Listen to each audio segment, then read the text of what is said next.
आप देख रहे हैं कर्तव्य एवं निष्ठा का बयान, साहित्य और संस्कृति का बयान, समता की आवाज बयान टीवी। जय हिंद साथियों, मैं साक्षी गौतम। आप देख रहे हैं बयान टीवी। बयान का आज का एपिसोड में हम चर्चा करेंगे कि पत्रकारिता में महिलाओं का क्या योगदान रहा है। उत्तराखंड मुक्त विश्वविद्यालय हल्द्वानी से पत्रकारिता एवं जनसंचार में स्नातकोत्तर कर रही थी। विश्वविद्यालय में प्रथम वर्ष एक मीडिया कार्यशाला का आयोजन हुआ। उसमें मुझे रानीखेत की रेखा आर्य मिली। जब मैंने रेखा आर्य से पूछा तो उन्होंने बताया कि मैं आकाशवाणी रेडियो स्टेशन अल्मोड़ा में पिछले 10 वर्षों से उद्घोषिका के रूप में कार्य कर रही हूँ और यहाँ से न्यू मीडिया में पीजी डिप्लोमा। आज ये गीत, गज़ल और मेरे शौक नाम से यूट्यूब चैनल भी चलाती हैं। मीना कोटवाल ने बीबीसी से जुड़कर पत्रकारिता में अपनी दस्तक दी, पर जातिवाद के कारण ये अधिक दिनों तक यहाँ ठहर न सकी। पुस्तकालय विज्ञान में शोध करती करती संध्या संध यूट्यूब की दुनिया में आई। दलित महिलाओं की खबरें दिखाने के उद्देश्य से इन्होंने ग्रेट बुद्धा यूट्यूब चैनल की शुरुआत की। इनके बाद मैंने भी बयान यूट्यूब चैनल की शुरुआत की। ध्यान रहे, बयान टीवी पर साहित्य, संस्कृति और कला को लेकर के खबरें दिखाई जाती हैं। जिस उद्देश्य को लेकर बयान पत्रिका आधारित थी, उसी उद्देश्य को लेकर बयान टीवी भी अपनी अहम भूमिका निभा रहा है। दरअसल स्वामी अछूतानंद हरिहर के बाद मुंशी हरिप्रसाद टमटा ने 1 अगस्त 1934 में समता नाम से समाचार पत्र अल्मोड़ा से प्रकाशित किया था। पत्र के संपादन की जिम्मेदारी उन्होंने अपनी भांजी लक्ष्मी देवी को सौंपी थी। इस दृष्टि से देखा जाए तो मीडिया जगत में दस्तक देने वाली लक्ष्मी देवी देश की पहली दलित महिला थीं। अपने ज़माने की स्नातक थीं, लेकिन पत्रकारों ने पत्रकारिता के इतिहास से नज़रअंदाज कर दिया। अब अपने समय की अनुसूचित जाति में पहली स्नातक के साथ साथ संपादक थीं। फर्ज करें कि हिंदी की प्रिंट पत्रकारिता में कोई महिला इतनी कम उम्र में पत्रकारिता में आती है। समता को धरातल से शिखर पर पहुंचा देना लक्ष्मी देवी के लिए कम बात नहीं थी। पत्रकारिता उन्हें समाज में बदलाव लाने का एक प्रभाव जरिया लगा। इसलिए पढ़ाई के दौरान में ही वे लेखन और पत्रकारिता के क्षेत्र में सक्रिय हो गईं। उनकी पत्रकारिता मूल निवासी महिलाओं के लिए प्रेरणा की स्रोत बनी। आंचलिक पत्रकारिता को मजबूत करने के लिए उनके प्रयास हमेशा याद किए जाते रहेंगे। उनके कार्यकाल में समता अखबार शीर्ष पर पहुंच गया था। सूझबूझ और मुद्दों पर पैनी नजर रखने वाली लक्ष्मी देवी को सबसे अधिक मजबूती आंचलिक क्षेत्रों से ही मिली। सही मायने में उनकी मौजूदगी हिंदी पत्रकारिता की याद दिलाती है। जब वो लिखती थीं, तब लगता था मानो शब्द को अर्थ और समाज को दिशा मिल गई हो। अपनी लगन और प्रतिभा के बल पर अपने समय में ही लक्ष्मी देवी ने सफलता प्राप्त कर ली थी। जहां पहुंचने की हर किसी की ललक होती है। सफलता के बहुत से मुकाम पाए, आज़ादी मिली तो बहुत से प्रयोग किए। उनकी बातें आम से लेकर खास तक उनकी पहचान बन गई। शिल्पों और शोर के बाद डंके, नगाड़े, गोली की रफ्तार वाली पार्श्वध्वनि ही नहीं, बल्कि इम्तहान परिवेश के साथ दर्शकों को खबर सुनने और समझाने का मौका देना ही लक्ष्मी देवी का अंदाज था।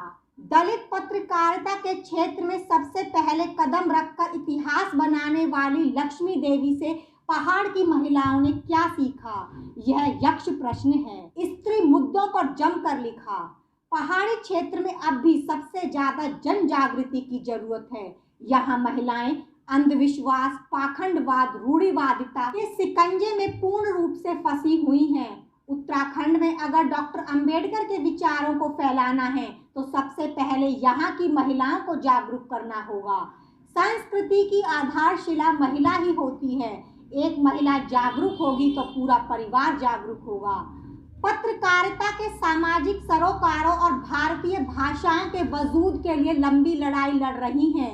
हिंदी पत्रकारिता में रेखा रानी संडे का नाम बेहद सम्मान के साथ लिया जा सकता है। इन्होंने विदर्भ से साप्ताहिक नागसेन समाचार पत्र मराठी भाषा में प्रकाशित किया। बाद में यही अखबार हिंदी अंग्रेजी भाषाओं में भी पढ़ा जाने लगा। बोलचाल की भाषा के नाम पर भारतीय भाषाओं के साथ हो रहे खिलवाड़ से चिंतित नजर आते हैं। मीनाक्षी मून, उर्मिला पवार, सुषमा मेश्राम, रेखा मेश्राम, नंदा तायवाड़े ने मराठी भाषा में बाबा साहेब डॉक्टर अंबेडकर के विचार को पत्रकारिता के रूप में डंके की चोट पर आगे बढ़ाया।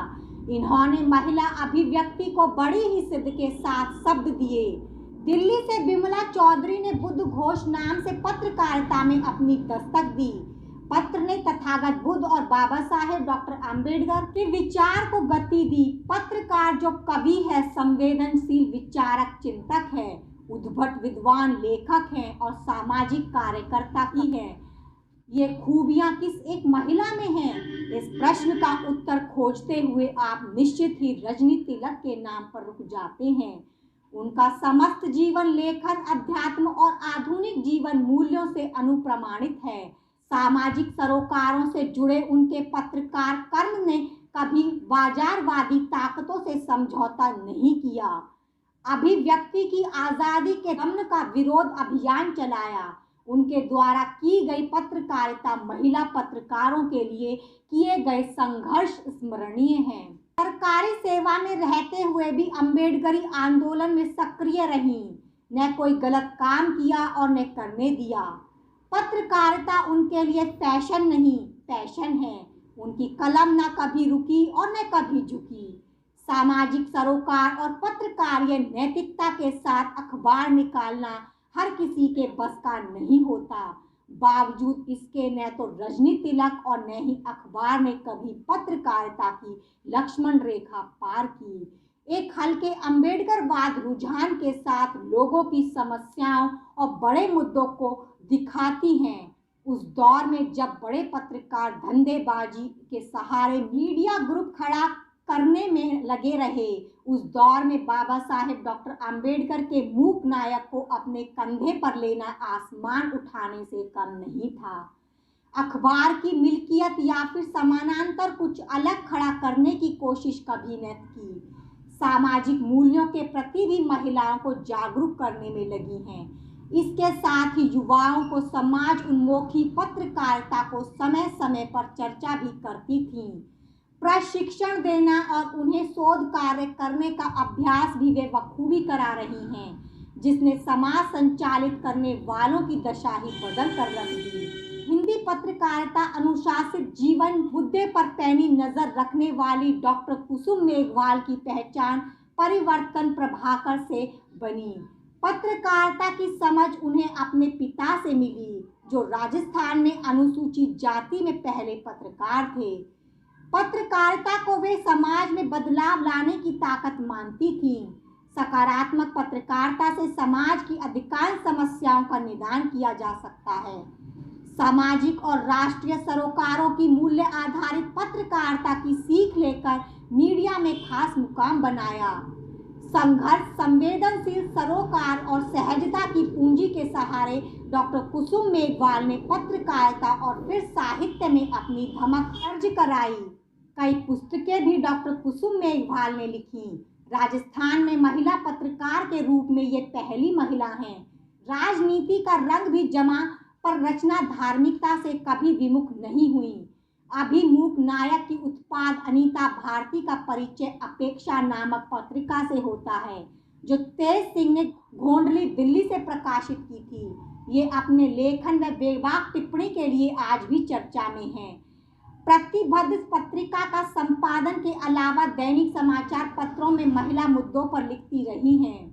लफ्जों में ललकार, आवाज में तड़प, शब्द शब्द संघर्ष उन्हें सुनकर ऐसा लगता है जैसे कोई कानों में दहकते अंगारे छोड़ रहा हो, जैसे दिल में भरा दर्द का प्याला छलका जा रहा हो। उनके शब्दों में स्वाभिमान की झंकार है, आदर्शों का ज्वार है और इंसानियत की चित्कार है। जिंदगी जज्बात से भरी है। अगर किसी की जिंदगी को समझना हो तो उसके दर्द को और इमोशंस को भी समझना जरूरी है। ऐसी शख्स का नाम है बिमल थोराट। बिमल थोराट दलित अस्मिता के रूप में पत्रकारिता से जुड़ती हैं। इंदिरा गांधी राष्ट्रीय मुक्त विश्वविद्यालय मैदानगढ़ी दिल्ली के हिंदी विभाग में प्रोफेसर रहीं। शोधात्मक दृष्टि से विमल थोराट ने पत्रिका को कम समय में ऊंचाइयों पर पहुंचा दिया। समूचे देश में यही एकमात्र अनुसूचित जाति की शोध पत्रिका है। पत्रकारिता मिशन से हटकर प्रोफेशनल हो गई हो तब सिद्धांतों को लेकर काम करना किसी के लिए भी आसान नहीं होता।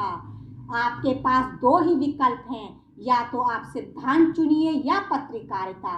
हालांकि कुछ लोग बीच का रास्ता निकालते हैं, पर यह ज़्यादा दिन तक चल नहीं पाता है। जिंदा तो सिद्धांत ही रहेगा, ऐसा सोचकर कांति बाला ने पटना से अंबेडकर मिशन पत्रिका प्रकाशित की। कांति बाला का जन्म 5 मई 1945 को बिहार राज्य के गया जिला के गांव अकबरपुर में हुआ था।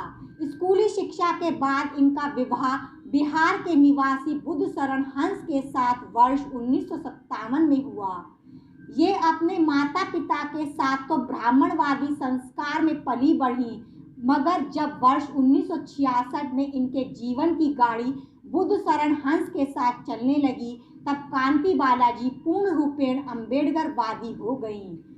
अम्बेडकरी साहित्य साधना में इन्होंने अपना जीवन साथी बुद्ध शरण हंस का उत्साहवर्धक साथ दिया। वेतन का ज़्यादा से ज़्यादा हिस्सा साहित्य प्रकाशन पर खर्च करती और थोड़ी सी आय में सादगी का जीवन यापन करती। बौद्ध धर्म के प्रचार प्रसार में बहुत बढ़ चढ़कर हिस्सा लेती। महिलाओं को बौद्ध धर्म समझाने में बहुत प्रवीण थी।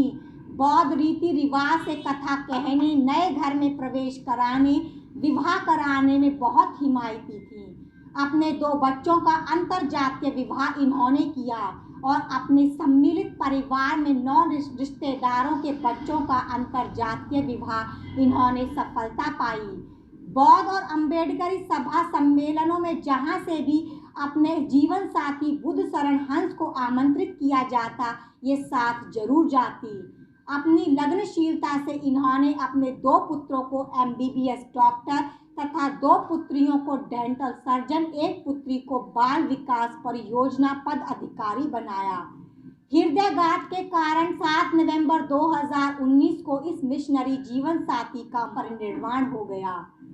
पत्रिका बौद्ध धर्म और डॉक्टर अंबेडकर के विचार से प्रभावित आज भी बखूबी से देखी जा सकती है। कला मर्मट ने नाग में संस्कृति नाम से 8 पृष्ठ का समाचार पत्र उज्जैन से प्रकाशित किया। ध्यान रहे, डॉक्टर अवंतिका प्रसाद मर्मट नाग जाति पर शोध करने वाले देश के प्रथम शोधकर्ता थे। डॉक्टर साहब मध्य प्रदेश विधानसभा के सदस्य भी रहे। नाग जाति और सर्प पर सोचने का एक नया विचार दिया, इसलिए उन्होंने समाचार पत्र का नाम नाग में संस्कृति रखा। उन्हीं की पत्नी कला मर्मट हैं। पत्र में नाग जाति के अलावा वैचारिक लेख, कार्यक्रमों की रफ्तों को भी स्थान दिया जाता रहा। पत्र की अस्मिता नाग जाति व नाग संस्कृति पर लिखे गए लेखों से बनी। लक्ष्मी देवी टमटा के बाद शीला देवी उत्तराखंड से दूसरी महिला पत्रकार थीं। शीला देवी ने मानव जगत नामक शीर्षक से देहरादून से अखबार प्रकाशित किया। अखबार नव भारत टाइम्स के आकार का था। साहित्यिक सरोकारों को लेकर सपना सोनकर ने देहरादून से ही नागफनी त्रैमासिक पत्रिका प्रकाशित की। पत्रिका की पृष्ठभूमि में नूर नारायण सोनकर का विशेष सहयोग झलकता है। हालांकि पत्रिका अधिक दिनों तक न चल सकी, पर जितने समय चली उतने समय अच्छी चली। साहित्यकार न होते हुए भी सपना ने पत्रिका के संपादन की जिम्मेदारी लगन और प्रतिबद्धता के साथ निभाई। वर्ष 1998 अंबेडकर के विचार का उभरता हुआ समय था। चारों तरफ से अनुसूचित जाति के लोग साहित्य के साथ साथ पत्र पत्रिकाएं प्रकाशित करने में लगे थे। ऐसे समय में सुषमा रानी ने दिल्ली से भारत सौभाग्य टाइम्स समाचार पत्र नव भारत टाइम्स के आकार में प्रकाशित किया। पत्र 8 पृष्ठ का था। बहुजन टाइम्स के बाद दिल्ली से यह अनुसूचित जाति का दूसरा दैनिक समाचार पत्र था और अनुसूचित जाति की महिला के संपादन में यह देश का पहला हिंदी दैनिक समाचार पत्र था, जिससे पत्रकार प्रेम मणि व जनार्दन मिश्र भी जुड़े थे। जामिया मिलिया इस्लामिया से पत्रकारिता का कोर्स करके बबीता ने नेशनल दस्तक से शुरुआत की, जबकि सुगंधा ने इंद्रप्रस्थ विश्वविद्यालय दिल्ली से पत्रकारिता की डिग्री लेकर राज्यसभा टीवी चैनल जैसे में अपनी प्रस्तुति से लोगों को रूबरू कराया। केपी मौर्य ने अपनी पत्नी मंजू मौर्य के संपादन में दलित हितैषी समाचार पत्र प्रकाशित किया। पत्र 8 पृष्ठ का था। यह पत्र अधिक दिनों तक नहीं चल सका, अतः मंजू मौर्य के संपादन में सम्यक भारत मासिक पत्रिका रोहिणी नई दिल्ली से प्रकाशित होनी प्रारंभ हुई। अपने जोश खरोश के साथ आज भी प्रकाशित हो रही है। एक अंक डॉक्टर शिवराज सिंह बेचैन की स्मृति में प्रकाशित हुआ। यहीं से इस पत्रिका की गुणवत्ता के साथ लोकप्रियता बढ़ी। ग्राम रक्षक समाचार पत्र यशोदा राम टके के संपादन में प्रकाशित हुआ। दिल्ली के सीताराम बाजार से नवज्योति ने महिला घोषणा समाचार पत्र मंजिले आकार में प्रकाशित किया। कृष्ण मुरारी जाटव के सहयोग से इस पत्र को भरपूर सहयोग मिला। डॉक्टर पुरुषोत्तम सत्य प्रेमी के संपादन में आश्वस्त मासिक पत्रिका उज्जैन से प्रकाशित होनी प्रारंभ हुई। उस समय डॉक्टर तारा परमार मध्य प्रदेश के शिक्षा विभाग में कार्यरत थीं। उनका रचनात्मक सहयोग पत्रिका को मिलता रहा। डॉक्टर पुरुषोत्तम प्रेमी के बाद पत्रिका का संपादन उनकी बेटी तारा परमार ने संभाला। वर्ष 2018 में सेवानिवृत्ति के बाद डॉक्टर तारा परमार के संपादन में पत्रिका प्रकाशित हो रही है। डॉक्टर अंबेडकर के दर्शन को लेकर आश्वस्त की संपादकीय लिखी जाती रही है। वैसे डॉक्टर तारा परमार का शोध कार्य भी डॉक्टर अंबेडकर के शिक्षा दर्शन को लेकर है। इनकी भाषा सटीक और प्रभावशाली होती है। इनके प्रयास से पत्रिका विश्वविद्यालय अनुदान आयोग की सूची में भी अंकित है। वर्ष 2003 में दिल्ली से राखी जाटव में मिशन अंबेडकर, कोलाराम शिवपुरी मध्य प्रदेश से मुन्नी देवी दोहरे ने दलित वसंत नामक शीर्षक से मासिक पत्रिका प्रकाशित की, जो आज भी कभी कभी दिखाई देती है। घाटमपुर कानपुर उत्तर प्रदेश से प्रेमा ने हमारी मंजिल मासिक पत्रिका के रूप में अपनी दस्तक दी। पत्रिका आज भी पढ़ी जा रही है। आज के वक्त में खबरों से खेलना कम हो गया। बहसों का दौर है जिनका परिणाम केवल सिफर है। चैनलों में आते हैं केवल खबर पढ़ने के बाद बनी बनाई खबरें पढ़ी और उनका काम खत्म लगता है। अब वह दौर नहीं जिसको लेकर पत्रकारिता की शुरुआत हुई थी। पत्रकारिता के मूल्य कहीं खो गए हैं, पर सिद्धांतवादी पत्रकार खबरों को नहीं छोड़ सकती, क्योंकि उन्हें खबरों में ही रहना है। कैथल हरियाणा से सुनीता बड़गुजर के संपादन में अब बोधक दिल्ली से गायत्री श्रवण के संपादन में मैत्री टाइम्स पत्रिका प्रकाशित होनी प्रारंभ हुई। सुनीता बड़गुजर के अधिक समय न दे पाने के कारण पत्रिका जल्दी ही बंद हो गई। गायत्री श्रवण की पत्रिका आज भी हिंदी अंग्रेजी भाषा में प्रकाशित हो रही है। पत्रिका पर बौद्ध धर्म का प्रभाव विशेष रूप से दिखाई देता है। वर्ष 2008 में झांसी से गीता के संपादन में बहुजन बोध मासिक पत्रिका प्रकाशित हुई। वर्ष 2009 में अशोक गार्डन भोपाल से सुलेखा बकोरिया के संपादन में जागड़ा संदेश नामक शीर्षक से मासिक पत्रिका प्रकाशित होनी प्रारंभ हुई और आज भी प्रकाशित हो रही है। उक्त तीनों महिलाओं के संपादन में जो पत्रिका प्रकाशित हुई उनसे कोई बड़ा लेखक एवं पत्रकार न जुड़ सका, इसलिए तीनों की भाषा शैली अधिक प्रभावकारी न बन सकी। फिर भी महिला का पत्रकारिता के क्षेत्र में आना एक विशेष महत्व रखता है। वर्ष 2010 में मेरठ से जयश्री के संपादन में बेटियां नामक शीर्षक से मासिक पत्रिका प्रकाशित हुई। पत्रिका की सामग्री विविधता लिए हुए थी, पर पत्रिका अधिक दिनों तक जीवित न रह सकी। जब तक प्रकाशित हुई तब तक नए मुद्दों के साथ प्रकाशित हुई। लौनी गाजियाबाद से वर्ष 2011 में गीता साक्य के संपादन में धम्मदेशना मासिक पत्रिका प्रकाशित होनी प्रारंभ हुई। पत्रिका पर बौद्ध दर्शन का प्रभाव देखने को मिलता है। वर्ष 2017 में आगरा से मंजू गौतम के संपादन में प्रज्ञा प्रसार नाम से 8 पृष्ठ का समाचार पत्र प्रकाशित होना प्रारंभ हुआ। सुमेधा धनी पत्रकारिता एवं जनसंचार विभाग महर्षि दयानंद विश्वविद्यालय रोहतक में पिछले 30 वर्षों से अध्यापन कार्य कर रही हैं। अंग्रेजी पत्रकारिता पढ़ाने वाली देश की यह पहली महिला हैं। रश्मि गौतम लखनऊ विश्वविद्यालय से पत्रकारिता में शोध करने के बाद छत्रपति शाहू जी महाराज विश्वविद्यालय कानपुर के पत्रकारिता एवं जनसंचार विभाग में सहायक प्रोफेसर के पद पर कार्यरत हैं। दिल्ली विश्वविद्यालय से पत्रकारिता एवं जनसंचार विषय में स्नातक करने के उपरांत हेमलता ने जामिया मिलिया इस्लामिया से हिंदी में परिस्नातक तथा हिंदी साहित्य विषय में एमफिल की उपाधि अर्जित की। हेमलता ने जनजातीय भारत विशेषकर मध्य भारत की जनजातियों पर शोध भी किया है तथा इसी विषय पर वह एक पुस्तक की रचना भी कर चुकी हैं। इसके अतिरिक्त विभिन्न जर्नलों तथा पत्रिकाओं में उनके शोध पत्र प्रकाशित होते रहते हैं। वह उत्तर प्रदेश में बरेली के राजकीय महिला महाविद्यालय में हिंदी विषय की असिस्टेंट प्रोफेसर के रूप में कार्यरत हैं। अमिता सागर पत्रकारिता में डिग्री लेकर गुरु घासीदास विश्वविद्यालय बिलासपुर में सहायक प्रोफेसर बन गई हैं। यह एक सुखद स्थिति है। आज अमिता नियमित रूप से लिख रही हैं। इनकी कई पुस्तकें भी प्रकाशित हो चुकी हैं।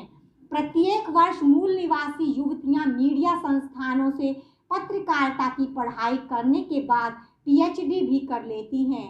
फिर इसके बाद कहाँ गुम हो जाती हैं, इस पर भी शोध करने की आवश्यकता है। धन्यवाद। आपके अपने बयान टीवी चैनल को लाइक शेयर के साथ सब्सक्राइब करने के बाद घंटी का बटन दबाना न भूलें। जाते जाते अपनी कीमती राय कमेंट्स बॉक्स में जरूर लिखें।